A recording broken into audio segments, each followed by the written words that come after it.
નમસ્કાર સર, હું દીવ મિરર ન્યૂઝમાંથી સંતોકપુરા ગામના એક જાગૃત નાગરિક તરીકે મને જાણવા મળ્યું છે કે આપણી શાળાનું નવીનીકરણ થવાનું છે. કેટલા ક્લાસરૂમ તોડવાના આવશે?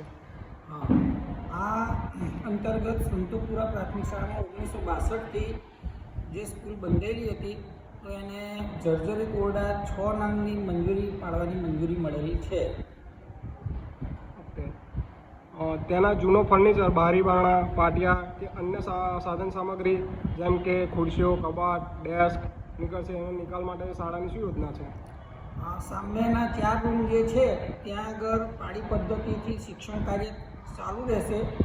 6 થી 8 સવારની સ્કૂલમાં અને બપોરની સ્કૂલમાં 1 થી 5ના બાળકો બેસશે સામે. અને એક જે ટેબલ, ખુરશી ને જે બેન્ચીસ જે છે એ સામેના 4 વર્ગોમાં શિફ્ટ કરવામાં આવશે. પંખા અને લાઇટો એ પણ કાઢી લેવામાં આવશે. શું શાળા બિનઉપયોગી પણ હજુ વાપરી શકાય તેવા સામાનની જાહેર હરાજી કરવાનું વિચારી રહી છે? હા, એ જે બિનઉપયોગી જે સામાન જે છે એનો નિકાલ કરવામાં આવે છે અને 2/8/2025ને શનિવારને 9 વાગ્યાની આસપાસ દિવ્ય ભાસ્કરમાં ન્યૂઝમાં જાહેર હરાજી રાખવામાં આવેલ છે અને હરાજીની અંદર 10,000 રૂપિયા રોકડા ભરીને હરાજીમાં ભાગ લઈ શકાશે. જો આપણે આ સામાનની હરાજી કરીએ તો તેમાંથી જે ભંડોળ પૈસા એકત્ર થશે તેનો ઉપયોગ શાળાના કયા હેતુ માટે વાપરી શકાય છે? એમાં એવું ગવર્મેન્ટનો સરકારશ્રીનો નિયમ છે કે એ 0202 શિક્ષણ પદરના ખાતામાં જમા કરવામાં આવશે.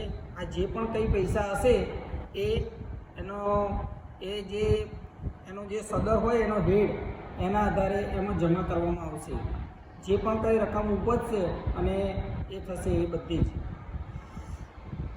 હરાજી કરવાથી ગામના અન્ય જરૂરિયાતમંદ લોકો કે નાની સંસ્થાઓને આ સામાન સસ્તા ભાવે મળી શકે છે? આમાં એવું છે કે કાટમાળની હરાજી જે છે, આ ઉપરના પતરા, મોઢિયા, પછી ઇંગલો, તો એ જે પણ લે એની જોડેથી તમે એની સાથે એ કરી શકો છો. બાકી એમાં હરાજીમાં ભાગ લેવા માટે તો પહેલાં 10,000 રૂપિયા રોકડા ભરવાના છે ટેન્ડર રૂપે, ત્યાર પછી જ તે ભાગ લઈ શકાશે. બરાબર છે. આ હરાજીની પ્રક્રિયાને પારદર્શક અને કાયદેસર રીતે કરવા વહીવટી મંજૂરીઓ કે કાગળની કાર્યવાહી જરૂર પડશે? હા, કરેલી જ છે. એ પહેલાં એન્જિનિયરને આવીને બતાવવામાં પછી એમણે કોટેશન મૂક્યું કે ભાઈ આની અપસેટ કિંમત એક ઓરડાની, એક રૂમની કેટલી થઈ શકે હરાજીમાં, એ કરવામાં આવ્યું. ત્યાર પછી ત્યાં આગળ જિલ્લાની બેઠક મળવામાં આવી. જિલ્લાની બેઠકમાં નક્કી કરવામાં આવ્યું.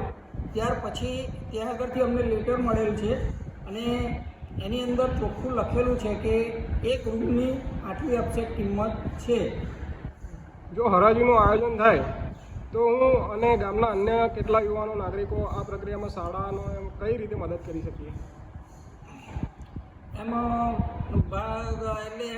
કહી શકાય કે આ જે પત્ર જે છે, પત્રની કિંમત હજુ 4-5 જ વર્ષ થયા છે, તો એમાં કહી શકાય આપણે કે ભાઈ આ પત્રની કિંમત ભાઈ આટલી થાય તો ધારો કે કોઈ અપસેટ કિંમત 2 લાખ રૂપિયા મૂકે, હા, અને કોઈ કંઈક ભાઈ ના 2 લાખ નહીં એનાથી વધારે પણ ઉપજી શકે તો પણ થઈ શકે. તો એ હરાજીવાળાને કોમ્પિટિશન થઈ શકે એમાં. બરાબર છે. એટલે ટોટલી વસ્તુ જે ગેર સામગ્રી છે એનો શાળાને હેતુથી જ ઉપયોગમાં લેવામાં આવશે? હા, બધો જ જે પણ કોઈ પણ જે ગવર્મેન્ટ તરફની જે પણ વસ્તુઓ જે છે એ બધી જ સહી સલામત રીતે અને જે પણ મળેલ છે સામેના 4 રૂમ જે છે ત્યાં આગળ શિફ્ટ કરવામાં આવનાર સમયમાં. બધા જ ખાલી એમને ઉપરનો આપણે છત, નીચેનું ફ્લોરિંગ અને આજે આપણે ઈંટો જે નીકળે કાટમાળની અંદર એ જેટલું એમને લઈ જવામાં એમની સત્તા રહેશે. એમ મને આશા છે કે શાળાના ભલા માટે જે શ્રેષ્ઠ હશે તે નિર્ણય લેવામાં આવશે. હા, તમારો કિંમતી સમય આપવા માટે ખૂબ ખૂબ આભાર. ધન્યવાદ.